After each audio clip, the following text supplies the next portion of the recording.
Welcome to study gloss. मैं हूं मुस्कान और आज हम डिस्कस करने वाले हैं इंडियन मैप पार्ट 1। जैसा कि आपको पता है कि पिछले वीडियोस में हम वर्ल्ड मैप के सीरीज को ऑलमोस्ट कंप्लीट कर चुके हैं और आज हम इस सीरीज को आगे बढ़ाते हुए इंडियन मैप स्टार्ट करने वाले हैं। इंडियन मैप को हम डिटेल्स में डिस्कस करेंगे, हर एक स्टेट्स को हम डिटेल्स में स्टडी करेंगे। तो सबसे पहले स्टेट्स को कंप्लीट करने से पहले हम स्टार्ट करते हैं टॉपिक ऑफ कैंसर, जो एक इमेजिनरी लाइन है, वो कौन कौन से स्टेट से होके गुजरती है। तो टॉपिक ऑफ कैंसर इंडिया के टोटल 8 स्टेट से होके गुजरती है। वो स्टेट्स कौन कौन से हैं? सबसे पहले गुजरात, राजस्थान का कुछ हिस्सा, मध्य प्रदेश, छत्तीसगढ़, झारखंड, वेस्ट बंगाल, त्रिपुरा और मिजोरम। मैं और एक बार रिपीट करती हूँ, गुजरात, राजस्थान, मध्य प्रदेश, छत्तीसगढ़, झारखंड, वेस्ट बंगाल, त्रिपुरा एंड मिजोरम। ये आपके फिंगर टिप्स में आपको याद रखना पड़ेगा क्योंकि ये बहुत सारे कम्पिटिटिव एग्जाम में पूछा जाता है। तो टॉपिक ऑफ कैंसर का जो एरिया है, यहाँ पे सूरज परपेंडिकुलर चमकता है और 2 बार चमकता है, क्योंकि जो इक्वेटर और टॉपिक ऑफ कैंसर जो ऊपर है और नॉर्थ साइड में, और टॉपिक ऑफ कैप्रिकॉर्न जो साउथ साइड में है, ये तीनों जगह ही सूरज अप एंड डाउन करता है और इसके ऊपर ना ही टॉपिक ऑफ कैंसर के ऊपर जाता है और ना ही टॉपिक ऑफ कैप्रिकॉर्न के नीचे जाता है। तो इसमें इधर इस वाले एरिया में बहुत ज़्यादा गर्मी भी रहता है और सूरज परपेंडिकुलर चमकता है, और बाकी जो ऊपर वाला एरिया जो आप देख रहे हैं न्यू दिल्ली के साइड में, यहाँ पे स्लैंट चमकता है, तो यहाँ पे ठंडा बहुत ज़्यादा रहता है। तो 2 बार भी चमकता है और साथ में परपेंडिकुलर भी चमकता है। तो अगर एग्जाम में आता है कि सूरज न्यू दिल्ली में परपेंडिकुलर चमकेगा या फिर मुंबई हैदराबाद वगैरह में, तो मुंबई हैदराबाद में परपेंडिकुलर और 2 बार चमकेगा, ना कि दिल्ली में। तो सबसे पहले हम स्टार्ट करते हैं जम्मू एंड कश्मीर। तो ये है हमारे भारत का Switzerland, Jammu and Kashmir. Jammu and Kashmir में सबसे पहले डोगरा शासन चलता था, पर उसके पहले जो इम्पोर्टेंट है कि इंडिया का जो 22 ऑफिशियल लैंग्वेज है उसको थोड़ा कवर कर लेते हैं। तो इंडिया में टोटल 22 लैंग्वेजेस है। वो कौन कौन से लैंग्वेजेस है ये भी आपको फिंगर टिप्स में याद रखना पड़ेगा, ये भी कम्पिटिटिव एग्जाम में बहुत बार पूछा जाता है। कौन कौन से लैंग्वेज है?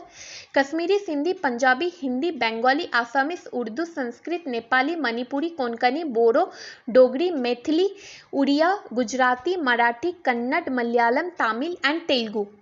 मलयालम बोला जाता है केरला में, तमिल बोला जाता है तमिलनाडु में, और तेलुगु बोला जाता है आंध्र प्रदेश में। इसमें थोड़ा कंफ्यूजिंग था इसलिए मैंने आपको बता दिया। तो सबसे पहले हम जूम आउट करते हैं किसको? जम्मू एंड कश्मीर। यह है हमारे भारत का स्विट्जरलैंड, जम्मू एंड कश्मीर। तो जम्मू एंड कश्मीर में सबसे पहले हरि सिंह का शासन था। हरि सिंह कौन से शासन से बिलोंग करते थे? वो थे डोगरा शासन से बिलोंग करते थे। हरि सिंह मेनली वो डोगरा शासन से बिलोंग करते थे, और हरि सिंह के टाइम पे जो पीएम थे, प्रधानमंत्री थे, वो शेख अब्दुल्ला थे। तो हरि सिंह एक तो डोगरा शासन से बिलोंग करते थे और उसके वक्त जो पीएम थे, प्रधानमंत्री थे, वो शेख अब्दुल्ला थे।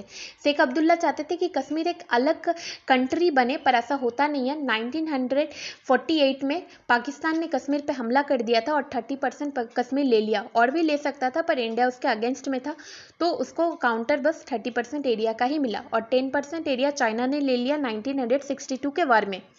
ऐसे चाइना 1959 के वार में तिब्बत को भी पूरा ले लिया था, और उस वक्त भी शासन कर रहे थे माओ सेतुन। माओ सेतुन के बारे में आपको मैंने डिस्कस करवाया था कोल्ड वार के टाइम पे वर्ल्ड मैप के सीरीज में। तो चाइना अभी भी कहता है कि लद्दाख भी उनका है, इसीलिए गलवान घाटी में भी लड़ाइयाँ चल रही हैं, आपको पता है, अप्रैल 2020 से। तो अभी हम सबसे पहले देखेंगे जो पीओके का हिस्सा है वो किसमें किसमें डिवाइडेड किया गया है। तो पीओके का जो हिस्सा है वो 3 भागों में डिवाइड किया गया है। एक है गिलगिट, और एक है बल्टिस्तान, और एक है आज़ाद कश्मीर। तो ऊपरी वाला जो हिस्सा है उसको कहते हैं गिलगिट। ऊपरी वाला जो हिस्सा है गिलगिट, यहीं पे अमेरिका का जो एयरपोर्ट है यहीं पे है, उसको मैं बाद में आपको डिटेल्स में डिस्कस करवाती हूँ। और ये है आज़ाद कश्मीर। तो ये तीनों भागों में बांटा गया है, गिलगिट, बल्टिस्तान और आज़ाद कश्मीर। ये तीनों का जो कैपिटल है वो मुजफ्फराबाद है। आप ऐसा भी कह सकते हैं कि मुजफ्फराबाद पूरे टेररिस्ट का कैपिटल है, पूरे टेररिस्ट का कैपिटल मुजफ्फराबाद है, ऐसा आप बोल सकते हैं। तो अब जो हमारे पास जो कश्मीर है उसमें हम देखते हैं डिवाइड करके, ऊपरी वाले हिस्से को कहते हैं कश्मीर, यहीं पे टेररिस्ट एक्टिविटी बहुत ज़्यादा होता है, और यहाँ पे है ईस्ट साइड में, वेस्ट साइड में है जम्मू, और ईस्ट साइड में है लद्दाख। ये इंडिया को बिलोंग करता है, ये 70% है। और इस साइड में जो ईस्ट, अपर ईस्ट है, नॉर्थ ईस्ट है, इस साइड में अस्काई चीन है, जो अभी चाइना को बिलोंग करता है 1962 से। तो ये हो गया कुछ जम्मू एंड कश्मीर के बारे में। अब हम देखते हैं श्रीनगर को। श्रीनगर का भी खुद में एक हिस्ट्री है। यहाँ पे जो लद्दाख वाला एरिया है ये पहले से ही डिस्प्यूटेड था। जब अशोक का साम्राज्य चल रहा था तब पहले बिंदुसार थे, तो बिंदुसार के टाइम से ही यहाँ पे बहुत सारे लड़ाई या टेररिस्ट एक्टिविटीज़ होता था। तो बिंदुसार अपने जो बेटे थे उनको भेजे, अशोक को भेजे कि देखो जाके कि वहाँ पे क्या क्या हो सकता है और क्या किया जा सकता है वहाँ के टेररिस्ट एक्टिविटीज़ को कम करने के लिए। तो अशोक वहाँ पे गए और सबको शांत तो करवा दिए और साथ में एक बहुत ही सुंदर एक सिटी, एक नगर को खोजे जिसका नाम उन्होंने रख दिया था श्रीनगर। और पाकिस्तान का ये जो ऊपरी वाला हिस्सा है आप देख सकते हैं, जो भी आपको मैप में दिखा होगा, इसको कहते हैं संस्कान घाटी। ये पाकिस्तान ने चाइना को गिफ्ट कर दिया। अभी तो पूरा ही पाकिस्तान चाइना को गिफ्ट होने वाला है। तो ये एरिया है श्रीनगर। श्रीनगर, जैसा कि मैंने आपको बोला था कि श्रीनगर को किसने खोजा था, इस्टेब्लिश किसने किया था, ये थे अशोक। अशोक जब यहाँ पे आए थे एक वार के टाइम पे, जब बिंदुसार ने इनको भेजा था तभी इन्होंने श्रीनगर का खोज किया था। तो श्रीनगर को खोजने वाले अशोक थे। ऐसे अभी आपको जम्मू एंड कश्मीर में आगे बढ़ने के लिए सबसे पहले आपको पता लगना चाहिए कि माउंटेन पासेस क्या होते हैं और वैली क्या होते हैं। जो माउंटेन पासेस है वो क्या होता है कि शॉर्ट गैप होता है, short gap between two mountains. मतलब छोटे छोटे गैप्स अगर दो माउंटेन के बीच में हो तो उसको हम माउंटेन पास कहते हैं। और वैली क्या कहते हैं, जब वही दो माउंटेन के बीच में अगर थोड़ा लंबा गैप हो, तब थोड़ा ज़्यादा गैप हो तो उसको वैली कहते हैं। मतलब छोटे गैप वाले को कहते हैं माउंटेन और बड़े गैप वाले को वैली कहते हैं। ये श्रीनगर और पीओके को जो जोड़ने वाला जो पास है, जो माउंटेन पासेस को कहते हैं बुर्जल पास। ये बुर्जल पास श्रीनगर और पीओके को जोड़ता है। It connect Srinagar and PoK. और ये सेकंड वाला बनियाल पास है जो कि जम्मू में है। और ये थर्ड वाला जो कि कनेक्ट करता है इंडिया और चाइना को, कोराकोरम पास। ये कोराकोरम माउंटेन भी है यहाँ पे, तो इसके बारे में हम बाद में डिस्कस करेंगे। और ये है जोजिला पास जो कि श्रीनगर और लद्दाख को कनेक्ट करता है। तो अभी हम माउंटेन्स देखते हैं। कोराकोरम mountain, Ladakh mountain, Zanskar mountain और पीर पंजाल माउंटेन, ये भी जम्मू एंड कश्मीर को बिलोंग करता है। और ये ट्रांस हिमालयस का पार्ट है। ट्रांस हिमालयस मतलब हिमालय को अगर क्रॉस करके अगर ऊपरी साइड में अगर जाए तो वो सारे एरिया को ट्रांस हिमालयस कहते हैं। तो ये सारे ट्रांस हिमालयस के पार्ट्स हैं। तो अब हम कोराकोरम को थोड़ा ध्यान से देखते हैं। कोराकोरम ऐसे बहुत सारे पार्ट्स में डिवाइडेड है, तो इसको इजी करने के लिए K1 K2 के नाम से हम जानते हैं। तो K2 है वो इंडिया का, अगर पीओके अगर नहीं रहता तो इंडिया का हाईएस्ट माउंटेन पिक K2 ही है। पर अभी ये K2 पीओके को बिलोंग करता है, इसीलिए अभी हमारा हाईएस्ट जो माउंटेन है वो कंचनजंगा है।